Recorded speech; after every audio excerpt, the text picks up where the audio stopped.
2025ರ ICC champion ಟ್ರೋಫಿಯಲ್ಲಿ Pakistan ಕಳಪೆ ಪ್ರದರ್ಶನ ತೋರಿಸಿದೆ. ಹಾಲಿ ಚಾಂಪಿಯನ್ ಆಗಿದ್ದ ಪಾಕಿಸ್ತಾನ ತಂಡ ಈ ಬಾರಿ ಎ ಗುಂಪಿನಲ್ಲಿ ಸ್ಥಾನವನ್ನು ಪಡೆದಿತ್ತು. ಮೊಹಮ್ಮದ್ ರಿಜ್ವಾನ್ ನಾಯಕತ್ವದ ತಂಡ 3 ಲೀಗ್ ಪಂದ್ಯದಲ್ಲಿ ಒಂದೇ ಒಂದು ಪಂದ್ಯವನ್ನು ಗೆದ್ದಿಲ್ಲ. ಅನುಭವಿ ವಿಕೆಟ್ ಕೀಪರ್ ಮತ್ತು ಬ್ಯಾಟ್ಸ್ಮನ್ ಆಗಿರುವ ರಿಜ್ವಾನ್ ಅವರ ಮೇಲೆ ಪಾಕಿಸ್ತಾನ ಸಾಕಷ್ಟು ನಿರೀಕ್ಷೆಯನ್ನು ಇಟ್ಕೊಂಡಿತ್ತು. ಆದರೆ ಅವರ ನಿರಾಸೆ ಹುಸಿಯಾಗಿದೆ. ಬನ್ನಿ ಹಾಗಿದ್ರೆ ಇವತ್ತು ಈ ರಿಜ್ವಾನ್ ಬಗ್ಗೆ ಒಂದಿಷ್ಟು ಇಂಟ್ರೆಸ್ಟಿಂಗ್ ವಿಷಯವನ್ನು ತಿಳಿದುಕೊಂಡು ಬರೋಣ. ನಾನು ನಿಮ್ಮ ಶಿವರಾಜ್ ಬಾಣಂಕಿ. ನೀವು ಸುದ್ದಿಯಾನದ ಸಬ್ಸ್ಕ್ರೈಬರ್ ಆಗೋದನ್ನು ಮರಿಬೇಡಿ. ಹಾಗೆ ಈ ವಿಡಿಯೋವನ್ನು ಕೊನೆ ತನಕ ನೋಡಿ.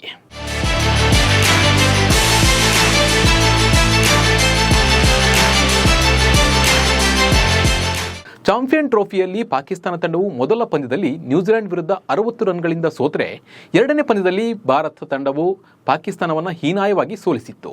ಇದರೊಂದಿಗೆ ಪಾಕಿಸ್ತಾನ ಮತ್ತೊಮ್ಮೆ ಚಾಂಪಿಯನ್ ಆಗುವ ಕನಸು ಭಗ್ನಗೊಂಡಿದೆ. ಪಾಕಿಸ್ತಾನ ಚಾಂಪಿಯನ್ ಟ್ರೋಫಿ ಗೆಲ್ಲುವ ನೆಚ್ಚಿನ ತಂಡಗಳ ಪೈಕಿ ಒಂದಾಗಿತ್ತು.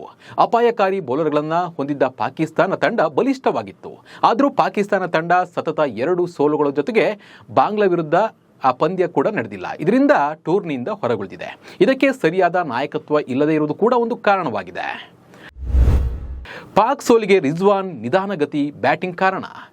ಚಾಂಪಿಯನ್ ಟ್ರೋಫಿಯಲ್ಲಿ ಪಾಕಿಸ್ತಾನ ತಂಡ ಕಳಪೆ ಪ್ರದರ್ಶನ ನೀಡಲು ಇಬ್ಬರು ಸ್ಟಾರ್ ಆಟಗಾರರು ಪ್ರಮುಖ ಕಾರಣ ಆಗ್ತಾರೆ. ಸ್ಟಾರ್ ಬ್ಯಾಟರ್ ಬಾಬರ್ ಅಜಂ ಮತ್ತು ನಾಯಕ ಮೊಹಮ್ಮದ್ ರಿಜ್ವಾನ್ ತಮ್ಮ ನಿಧಾನಗತಿ ಬ್ಯಾಟಿಂಗ್ ಮೂಲಕ ನಿರಾಸೆಯನ್ನು ಮೂಡಿಸಿದ್ರು. ಪಾಕಿಸ್ತಾನ ತಂಡಕ್ಕೆ ಅವಶ್ಯಕತೆ ಇದ್ದಾಗ ಇಬ್ಬರು ಬಿಗ್ ಇನ್ನಿಂಗ್ಸ್ ಆಡುವಲ್ಲಿ ವಿಫಲರಾದರು. ನಿಧಾನಗತಿಯ ಅವರ ಬ್ಯಾಟಿಂಗ್ ತಂಡಕ್ಕೆ ಭಾರಿ ಹಿನ್ನಡೆ ಉಂಟು ಮಾಡಿತು. ನ್ಯೂಜಿಲೆಂಡ್ ವಿರುದ್ಧ ಬಾಬರ್ ಅಜಂ 90 ಎಸೆತಗಳಲ್ಲಿ 64 ರನ್ ಗಳಿಸಿದ್ರು. ಇನ್ನು ರಿಜ್ವಾನ್ ಭಾರತ ಮತ್ತು ನ್ಯೂಜಿಲೆಂಡ್ ವಿರುದ್ಧ 2 ಪಂದ್ಯಗಳಲ್ಲಿ 91 ಎಸೆತಗಳನ್ನು ಎದುರಿಸಿ ಕೇವಲ 49 ರನ್ ಅನ್ನು ಗಳಿಸಿದ್ರು. ನಾಯಕನಾಗಿ ರಿಜ್ವಾನ್ ತಂಡವನ್ನ ಗೆಲ್ಲಿಸುವ ಪ್ರಯತ್ನಕ್ಕೆ ಕೈಯೇ ಹಾಕಿಲ್ಲ. ಭಾರತ ಕ್ರಿಕೆಟ್ ಸೇನೆಯನ್ನ ನೋಡಿಯೇ ಪಾಕ್ ಹೋಯಿತು ಅಂತಾನೆ ಹೇಳ್ಬಹುದು. ಪಾಕಿಸ್ತಾನ ನೇತೃತ್ವದಲ್ಲಿ ನಡೆದ ಚಾಂಪಿಯನ್ ಟ್ರೋಫಿಯಲ್ಲಿ ಆದ ಸೋಲು ರಿಜ್ವಾನ್ಗೆ ಒಂದು ರೀತಿಯ ಕಪ್ಪು ಚುಕ್ಕಿಯಾಗಿ ಉಳಿಯಲಿದೆ. ಇಂಗ್ಲಿಷ್ನಿಂದಲೇ ಟ್ರೋಲ್ ಆಗೋ ರಿಜ್ವಾನ್. ಬಹುತೇಕ ಪಾಕಿಸ್ತಾನ, ಬಾಂಗ್ಲಾದೇಶ, ಭಾರತದ ಕೆಲವು ಕ್ರಿಕೆಟಿಗರಿಗೆ ಇಂಗ್ಲಿಷ್ ದೊಡ್ಡ ಸಮಸ್ಯೆ ಆಗಿದೆ. ಅದರಲ್ಲೂ ಪಾಕಿಸ್ತಾನದ ಬಹುತೇಕ ಕ್ರಿಕೆಟಿಗರು ಇಂಗ್ಲಿಷ್ ಮಾತನಾಡಲು ಪರದಾಡ್ತಾರೆ.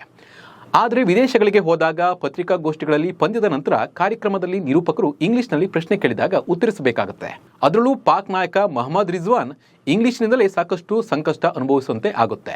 ಇದೇ ವಿಚಾರಕ್ಕೆ ಇವರು ಹೆಚ್ಚು ಟ್ರೋಲ್ ಆಗ್ತಾರೆ. ಇಂಗ್ಲಿಷ್ ಸರಿಯಾಗಿ ಬಾರದ ರಿಜ್ವಾನ್ ತಮ್ಮದೇ ಶೈಲಿಯಲ್ಲಿ ಮಾತನಾಡುವುದನ್ನು ನೋಡಿ ನೆಟ್ಟಿಗರು ಇಂಗ್ಲಿಷ್ ಭಾಷೆ ಇಂಗ್ಲೆಂಡ್ನಲ್ಲಿ ಹುಟ್ಟಿ ಪಾಕಿಸ್ತಾನದಲ್ಲಿ ಸತ್ತು ಹೋಯಿತು ಎಂದು ಸಾಕಷ್ಟು ಟ್ರೋಲ್ಗಳು ಕೂಡ ನಡೆದಿವೆ. ಅಲ್ಲದೆ ಪಾಕ್ ಸೋಲೋದು ಕೂಡ ಇದೇ ಕಾರಣಕ್ಕೆ, ಗೆದ್ರೆ ಎಲ್ಲಿ ಇಂಗ್ಲಿಷ್ನಲ್ಲಿ ಮಾತನಾಡಬೇಕಾಗುತ್ತೆ ಅಂತ, ಪಂದ್ಯವನ್ನ ಸೋಲುತ್ತೆ ಅಂತ ಕೂಡ ಸಾಕಷ್ಟು ಜನ ಈಗಾಗಲೇ ಟ್ರೋಲ್ ಕೂಡ ಮಾಡಿದ್ದಾರೆ. ಸುಮಾರು 27 ವರ್ಷಗಳ ಬಳಿಕ ಪಾಕಿಸ್ತಾನದಲ್ಲಿ ಐಸಿಸಿ ಟೂರ್ನಿಮೆಂಟ್ ನಡೀತಾ ಇದ್ದು, ಪಾಕಿಸ್ತಾನವೇ ಟೂರ್ನಿಯಿಂದ ಹೊರಬಿದ್ದಿದ್ದು ಪಾಕ್ ಕ್ರಿಕೆಟ್ ಫ್ಯಾನ್ಸ್ಗೆ ಅಳುವಂತೆ ಆಗಿದೆ.